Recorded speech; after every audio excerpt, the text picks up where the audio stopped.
Hello guys, welcome back to our channel Rockstar পরিবার চ্যানেলে তোমাদের অনেক অনেক স্বাগত।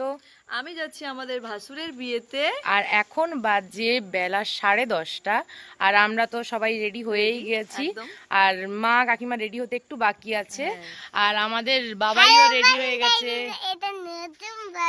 হ্যাঁ, আর আমরা এবার বেরিয়ে পড়বো গাড়ি করে মহিষাদল গোপালজির মন্দিরে। তো দেখা হচ্ছে।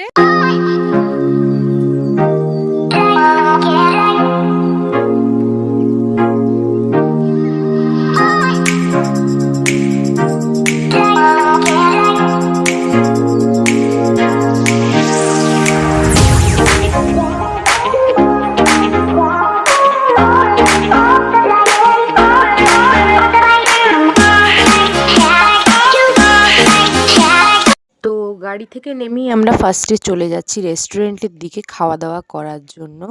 আর আমরা রেস্টুরেন্টে গিয়ে সবাই একসাথে খেতেও বসে গেছি। পুরো ফ্যামিলি নিয়ে খেতে বসা, কোথাও যাওয়া, তার একটা আলাদাই মজা থাকে, তাই না? যাই হোক, খেতে বসেই ফার্স্টে দিয়ে দিয়েছিল লেবু আর স্যালাড। বিয়ের লোকেশনে পৌঁছতে আমাদের অনেকটাই দেরি হয়ে গেছিল, তাই সবারই খুব খিদে পেয়ে গেছিল। তারপর খিদের পেটে স্যালাড খেতে খেতেই আমাদের পাতে পড়ে গিয়েছিল ঝুরি আলু ভাজা। আর সেই ঝুরি আলু ভাজা পেয়ে সবাই তো খুবই খুশি, তাই ফার্স্টেই ঝুরি আলু ভাজাই খেতে স্টার্ট করে দিল। আর মেয়েদের কাছে বিয়েবাড়ি মানে তো জানোই, একটু সাজগোজ আর অনেকটা খাওয়া দাওয়া। আর সবাই কত সুন্দর করে সাজুগুজু করে এসছে। আর এত সাজুগুজু করে বসে যদি খিদে পেয়ে যায়, সেই খিদের পেটে বসে থাকতে কারই বা ভালো লাগে। তারপর এতক্ষণ ওয়েট করার পর ফাইনালি আমাদের পাতে পড়ে যাচ্ছে গরম গরম ভাত।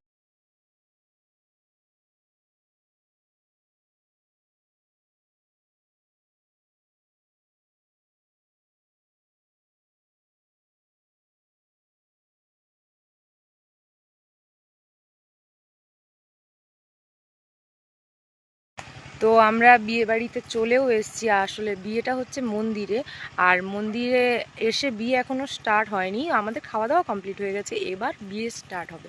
আর কিভাবে বিয়ে হচ্ছে, তার রিচুয়ালসগুলো সব কিছুই তোমাদেরকে এই ব্লগের মাধ্যমে দেখাবো। তো চলো দেখি কিভাবে বিয়ে হচ্ছে আর কার সাথেই বা বিয়ে হচ্ছে।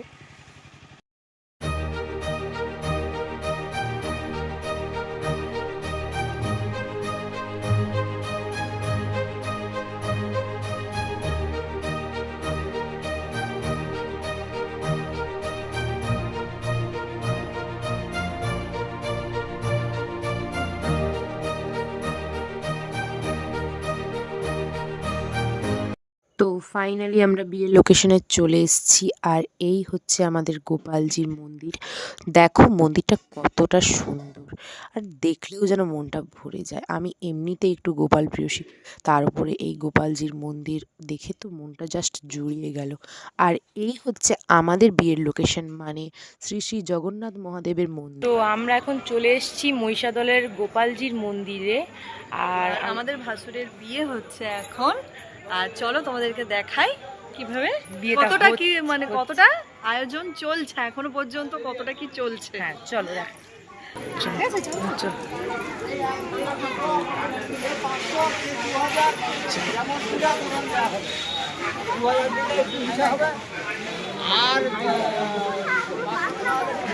কাকিমা কাকিমা কতটা আনন্দ হচ্ছে একটু বলো।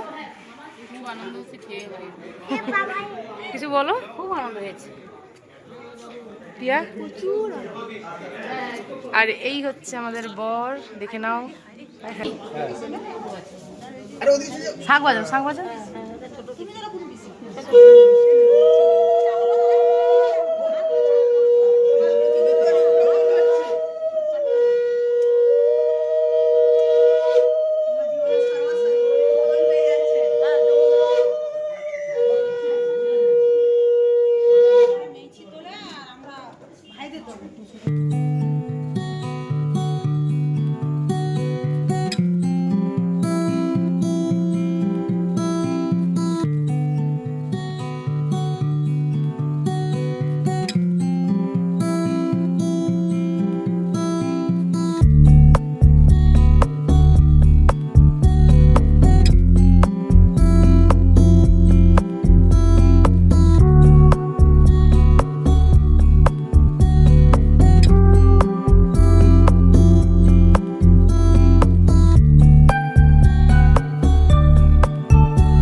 তারপরে এখানে চলছে সম্প্রদানের কাজ। আর মেয়ের মা বাবা কেউই ছিল না, মেয়ের ছিল একটা দিদি আর দুটো দাদা। তাই মেয়ের দিদি এখানে কন্যা সম্প্রদান করছিল। আমার বিয়ের পরে আজ অনেক বছর পর আমাদের ফ্যামিলিতে আবার কারোর বিয়ে হচ্ছে, তাই অনেকটা আনন্দও হচ্ছিল। তার সাথে আবার এটাও মনে হচ্ছিল যে বিয়েটা মন্দিরে না হয়ে যদি বাড়িতে হতো তাহলে আরও কতই না আনন্দ হতো। যাই হোক, যেভাবেই হচ্ছে যেন ভালোভাবেই মিটে যায় বিয়ের সমস্ত রিচুয়ালসগুলো। তাছাড়া অনেক দিন পর বিয়ের পিঁড়িতে বসে আমার ভাসুরের মুখে তো হাসিই ধরছিল না। তো এখন বিয়ে প্রায় শেষের পথে, আর আমি বাইরে বসে আছি কারণ আমি এতক্ষণ দাঁড়িয়ে থাকতেই পারছি না, কারণ আমার ছেলেটা খুবই ছোট আর তাকে নিয়ে এতক্ষণ দাঁড়িয়ে থাকাটা খুবই ডিফিকাল্ট। সো আমি বাইরেই বসে আছি। আর বিয়েতে বাকি কী কী রিচুয়ালসগুলো হচ্ছে সেগুলোও তোমাদেরকে দেখাবো, চলো তাহলে দেখি আর কী কী রিচুয়ালস বাকি আছে। তো এবার ছিল সিঁদুর দানের পর্ব। আর সিঁদুর পরলে কিন্তু মেয়েদের মুখটা সত্যি অপূর্ব লাগে। আর এখানে আমার ভাসুর সিঁদুর পরিয়ে দিচ্ছে তার হবু স্ত্রীর মাথায়, আর হবু বললেও চলে না। তো যাই হোক, ফাইনালি আমাদের বিয়ের শেষ পর্ব মানে সিঁদুর দানের পর্বও সম্পূর্ণ হলো। তো ফাইনালি সিঁদুর দানের পরে বিয়েও হয়ে গেছিল কমপ্লিট। আর দুজনকে পাশাপাশি একসাথে খুবই সুন্দর মানিয়েছিল, দুজনকে দেখতেও খুবই সুন্দর লাগছিল একসাথে।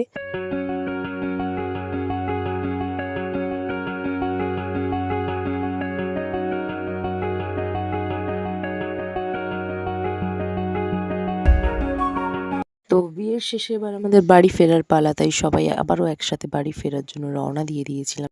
আর বিয়ের শেষ হতে এতটাই টাইম লেগে গিয়েছিল যে সবাই খুবই টায়ার্ড হয়ে পড়েছিল।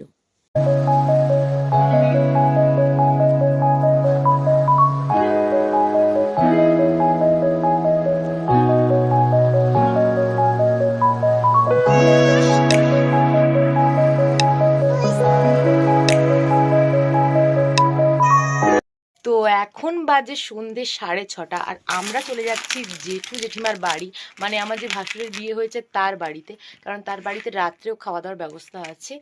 আর ইতিমধ্যে বউ আসারও সময় হয়ে গেছে, তো জেঠিমা ডেকেও ফেলেছে যে তাড়াতাড়ি আসো, তোমরা না এলে হবে না। তাই আমরাও তাড়াতাড়ি রেডি হয়ে নিয়েছি, আবারও রেডি হতে হয়েছে। ভাবো এই গরমে খুব ডিফিকাল্ট হয়ে যাচ্ছে। তো যাই হোক, আমরা রেডি হয়ে নিয়েছি জেঠু জেঠিমার বাড়িতে যাব বলে। তো ফাইনালি এবার হলো অপেক্ষার অবসান, আর আমাদের জেঠু জেঠিমার বাড়িতে আসছে নতুন বউ। ওই দেখো দুজনে কত সুন্দর একসাথে চলে এলো মন্দিরে প্রণাম করতে, আর দুজনকে দেখতেও একসাথে খুব ভালোই লাগছিল। আর আমরা সবাই কিন্তু দরজার কাছে অধীর আগ্রহে ওয়েট করছিলাম কখন তারা আসবে আর এবার হবে ওদের বধূবরণ।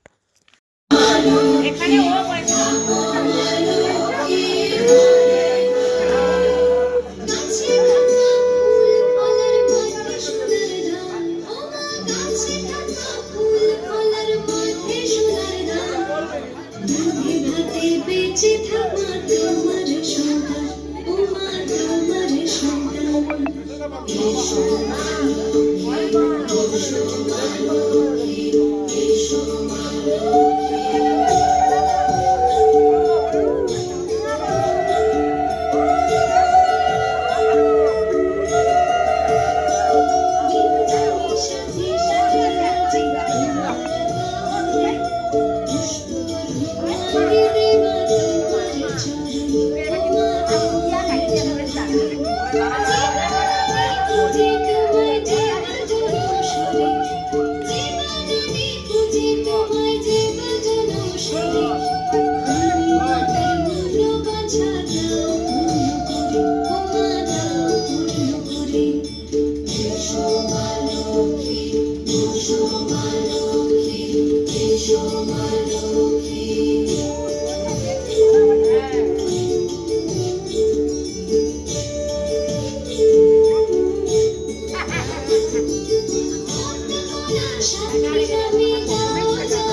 তো জেঠিমার বরণও প্রায় শেষ হয়ে এসছে, আর জেঠিমা দুজনকেই মিষ্টি, জল, দুধ সবই খাইয়ে দিল।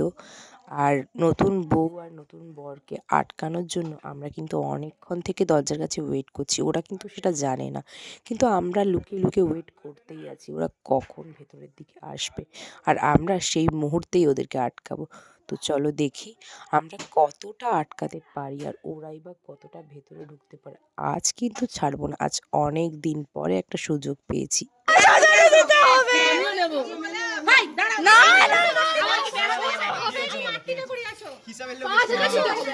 তোমাদের সঙ্গে কি কথা ছিল? যে টাকা পাবে সেটা খাওয়া দাওয়া হবে তো? সে কথা হয়েছিল তো? আসলে সেই কথা হয়েছিল তো? খাওয়া দাওয়া হয়ে যাচ্ছে তো? খাওয়া দাওয়া তো হয়ে যাচ্ছে। সেটা তো হয় না। আরে হাসো। এই তো আয়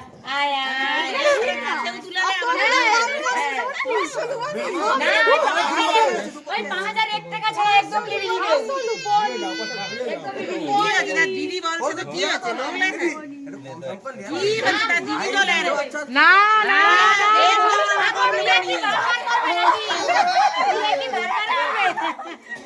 বিয়ে বারবার না একবারই হবে। আরে আর কি না আর কি দিবে? হ্যাঁ জীবনে একবার।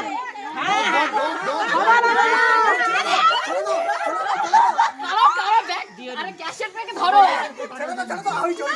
না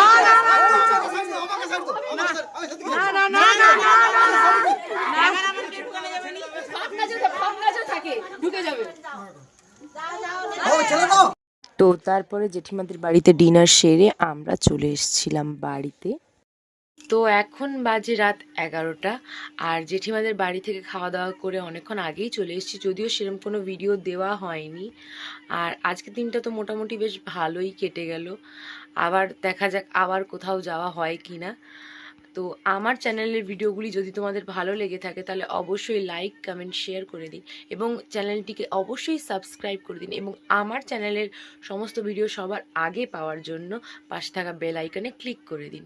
আজকের মতো এই পর্যন্তই, দেখা হচ্ছে আবার পরের দিন। ততদিন সুস্থ থাকুন, ভালো থাকুন। Good night.